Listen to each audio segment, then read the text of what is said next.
Saya akan kenalin dulu anak Makassar, namanya Candy, anaknya Ibu Irma, yang sudah ikut AIT di Surabaya juga. Setelah dari Surabaya, saya diteruskan, saya yang ke Makassar. Jadi sekarang mungkin giliran Bu Irma, jadi saya tak mendengar. Oke, sebentar. Karena saya disuruh Bu Irma untuk memberikan ini ya, foto. Sebentar. Pak, stop share dulu aja. Ya. Karena saya harus aduh, ada telepon lagi. Sebentar. Saya ada gambar Bu Irma yang ingin saya berikan ke sini. Sebentar, saya dikasih waktu sebentar. Aku booming face, soalnya baru dapat fotonya. Iya. Sambil nunggu Bu Minfe, boleh cerita tentang Candy sedikit kali ya? Iya, boleh. Ya. Oke. Ya, jadi lanjut ceritanya Bu Minfe. Anak saya Candy itu sudah 3 kali ya ikut AIT.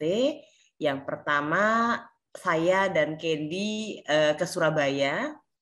Jadi ada pertanyaan juga kayak tadi di kolom chat, di Mata Hati ada nggak? Ada, karena AIT pertama Candy itu di Mata Hati, saya dan Candy ke Surabaya dengan Karin Smith. Kemudian AIT kedua dan ketiga itu di Makassar atas bantuan dari Bu Ellen. Jadi Bu Ellen yang datang ke Makassar untuk melakukan AIT untuk Candy dan teman-teman di sini. Saya cerita awalnya saya kenal AIT dulu ya, karena memang ini AIT ini tidak terlalu ngetop lah di Indonesia. Yang pertama karena praktisinya memang terbatas sedikit. Yang kedua juga karena memang dibandingkan terapi-terapi yang lain biayanya agak sedikit mahal gitu ya. Nah, jadi saya kenal AIT itu waktu saya masih di Jakarta. Saya dari Jakarta pindah ke Makassar waktu Candy umur 7 tahun. Sebetulnya kenal AIT sudah lama, dari saya ikut di grup Putra Kembara. Nah, waktu saya baca-baca obrolan ibu-ibu, mama-mama di sana, saya tertarik dengan ada cerita tentang AIT gitu. Nah, dari situ saya mulai browsing, cari-cari tahu apa sih AIT itu. Sampai akhirnya saya nemu buku pertama yang saya baca tuh ini namanya. Apa sih? Aerobics. Aerobics. Ternyata ini buku yang pertama sekali mengenai training pendengaran. Ini masih tomatis, Bu. Jadi tomatis ya. Ya, pengembangan pertama lah dari ear training gitu ya. Yang sekarang kan udah lebih canggih lagi kan. Nah, ini tomatis dengan alatnya yang masih besar dan nggak bisa dibawa kemana-mana, jadi otomatis kita yang harus ke sana, ke luar negeri gitu kan nggak mungkin banget. Tapi ini menjadi dasar yang bagus untuk saya memahami apa sih AIT itu dan kenapa anak-anak kita perlu gitu loh. Sebetulnya di Jakarta dulu tuh Candy tidak terlalu masalah dengan pendengarannya. Nah, menjadi masalah itu ketika saya kembali ke Makassar. Di Makassar itu budaya orang sini adalah kalau kawinan itu mesti di rumah, ada namanya malam mapacing begitulah ya, saya nggak ngerti ininya apa budayanya, tapi selalu di rumah dan mereka itu selalu pakai panggil organ tunggal, pakai grup musik gitulah. Nah, Candy itu kalau denger organ tunggal grup musik yang tampil di acara kondangan begitu, itu bisa nangis tidak berhenti-berhenti. Gitu loh. Tapi anehnya kalau saya bawa nonton ke 21 gitu ya, ke bioskop, dia enjoy sekali. Padahal itu kan suaranya juga keras, jegar-jegar dan sebagainya gitu. Tapi dia seneng gitu. Nah, pertanyaannya kenapa kok suara dari organ tunggal atau lagu musik di kondangan itu kok jadi bikin dia rewel? Padahal kan sebenarnya ya sama lah ya suara yang didengar itu gitu. Sempat jadi pertanyaan saya dan itu jadi kendala yang cukup berat ketika saya pindah ke Makassar karena hampir setiap hari tetangga di sekitar rumah itu bergantian lah. Apalagi kalau kayak sekarang nih. apa namanya habis Lebaran. Habis Lebaran tuh biasanya banyak sekali acara kawinan. Maulid Nabi itu juga wah kawinan terus. Jadi baru bisa tidur itu setelah acara kondangannya selesai. Saya pikir aduh enggak bisa nih kayak gini. Enggak mungkin saya biarkan seperti ini terus. Nah, akhirnya di situ saya mulai terpikir untuk AIT. Jadi motivasi utama saya untuk ikut AIT sebelum yang dijelaskan oleh Bu Ellen tadi ternyata manfaatnya banyak, hanya satu sebenarnya.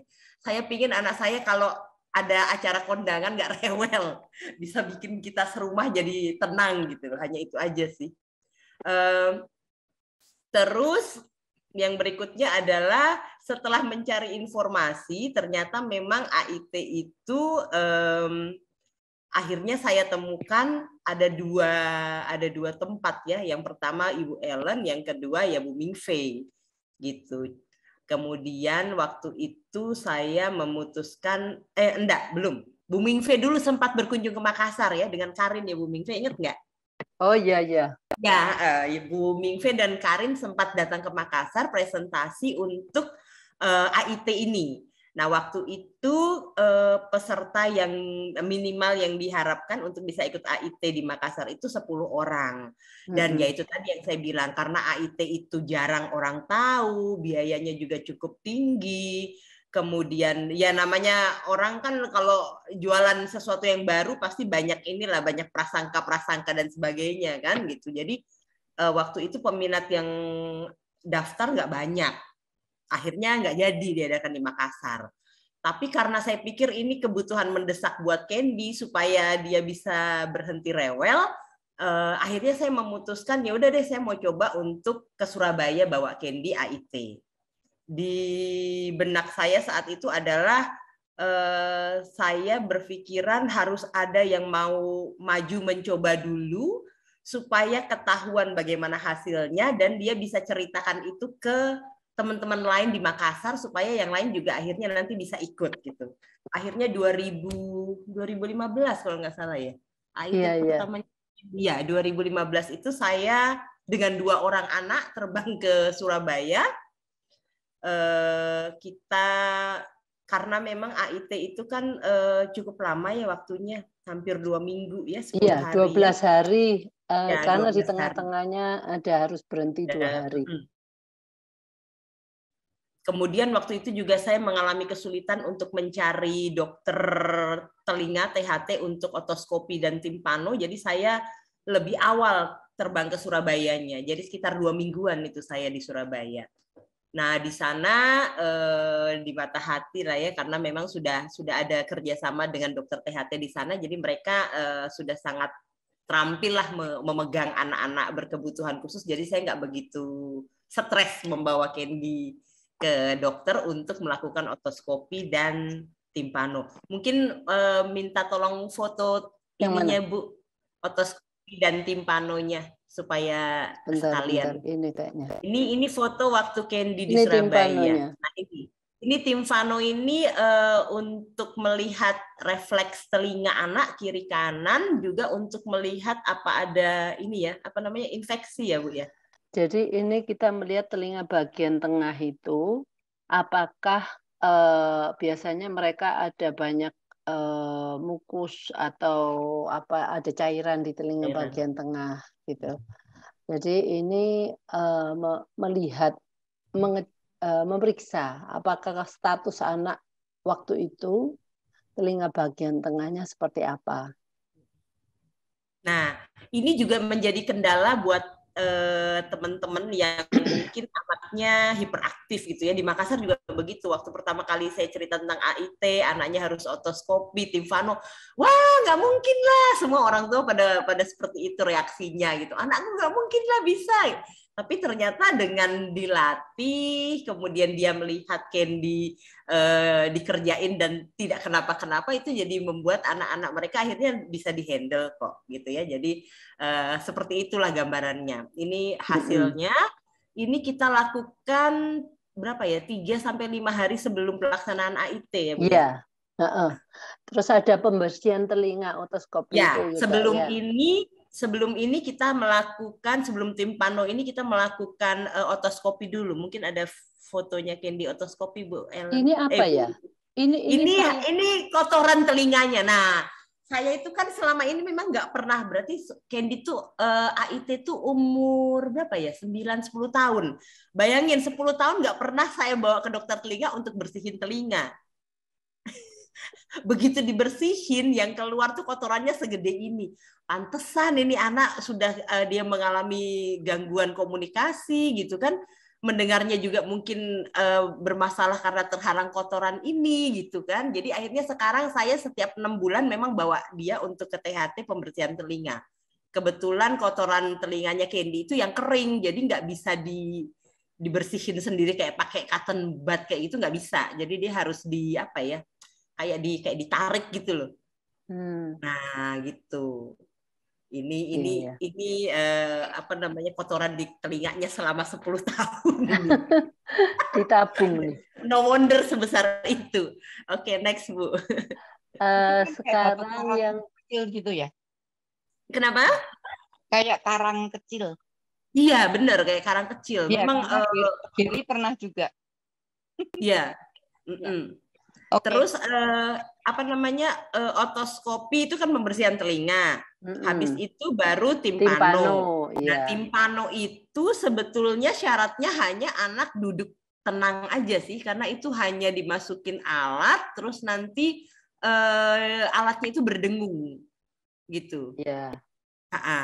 Jadi bersihin telinga dulu, habis itu timpano, hasil timpanonya keluar, dikirim ke Karin untuk dilihat apakah anaknya siap atau tidak mengikuti AIT. Jadi ini saya langsung ke persiapan AIT ya. Ya, sekarang saya itu bingung. Saya mau persiapan dulu ya ini ya. Manfaat AIT bagi Candy dulu aja. Ya, manfaatnya. Oke. Yang pertama tadi yang jelas adalah begitu AIT pertama, Candy langsung tidak masalah lagi dengan suara organ tunggal dan segala macam alat musik. Yang dulunya dia rewel, itu sekarang udah nggak masalah buat dia. Jadi kalau ada orang kawinan di dekat rumah malah ikut joget-joget sekarang. Itu. Terus dulu dia juga takut ngomong di telepon. Mungkin mungkin karena berubah kali suaranya orang ya kalau pakai telepon kan. Jadi papahnya kalau telepon itu dia enggak mau ngomong di telepon, lari dia terbirit-birit. Nah, sekarang dia udah bisa ngomong, menjawab telepon papahnya, bisa ngobrol gitu dengan papahnya kalau ditanya-tanya. Itu. Jadi yang paling terlihat perbedaannya pertama itu di AIT pertama adalah kepekaan suaranya itu hilang. Memang waktu AIT pertama di Surabaya itu dia sempat rewel ketika dengar suara trompet kalau nggak salah. Dia sempat nangis itu sampai Karin juga kaget waktu itu. Wah, kenapa tumben? Karena kan Candy anaknya kan kalem gitu ya, nggak banyak rewel. Nah, terus pada hari itu tiba-tiba dia nangis waktu dengar musik dari headset. Nah, waktu Karin lihat, oh bunyinya apa ya? Lagi lagu apa yang di trompet. Jadi memang ada 3 alat musik yang biasanya menyakitkan buat telinga anak itu trompet, saksofon, sama biola. Karena range nadanya terlalu luas ya. Bisa dari paling rendah sampai paling tinggi kali ya. Nah, itu. Makanya itu akhirnya membuat saya berpikir, oh benar nih. Makanya hasil AIT Candy untuk sensitivitas pendengarannya bisa bagus hasilnya. Terus yang kedua yang banyak dikomentari sama orang waktu ketemu Candy setelah AIT adalah dia punya muka jadi lebih cantik gitu loh. Mungkin karena lebih ekspresif ya, lebih ekspresif, kemudian kontak matanya juga lebih bagus, jadi lebih hidup.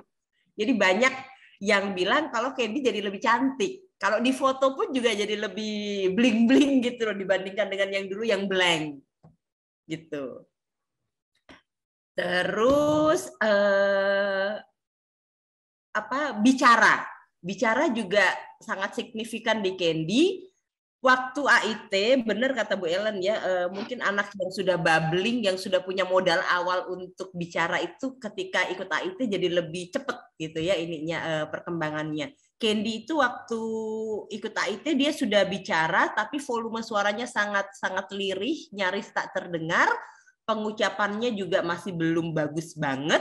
Kemudian yang keluar itu baru satu-satu kata. Jadi kalau dia misalnya mau makan cuma bisa bilang makan, minum, bobo gitu aja.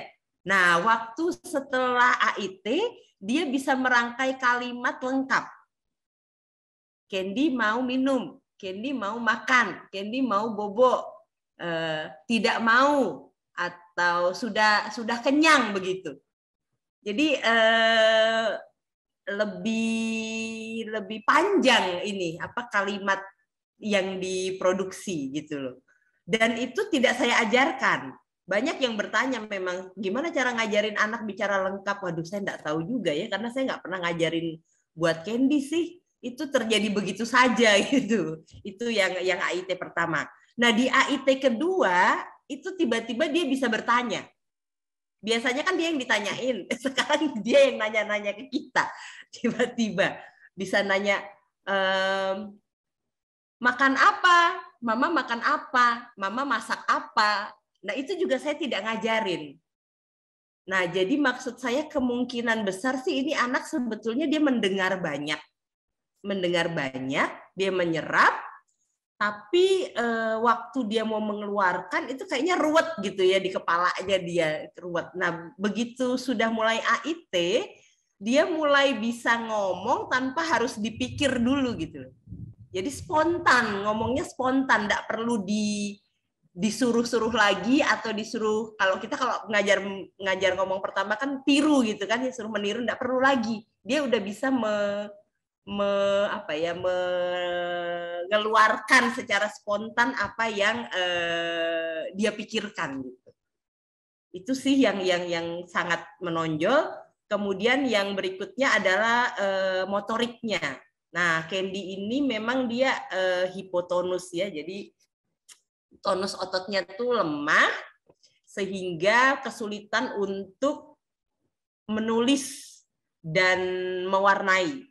Jadi kalau lihat pensil, mewarna atau menulis itu dia udah nangis duluan, rewel duluan, enggak mau. Selalu menolak.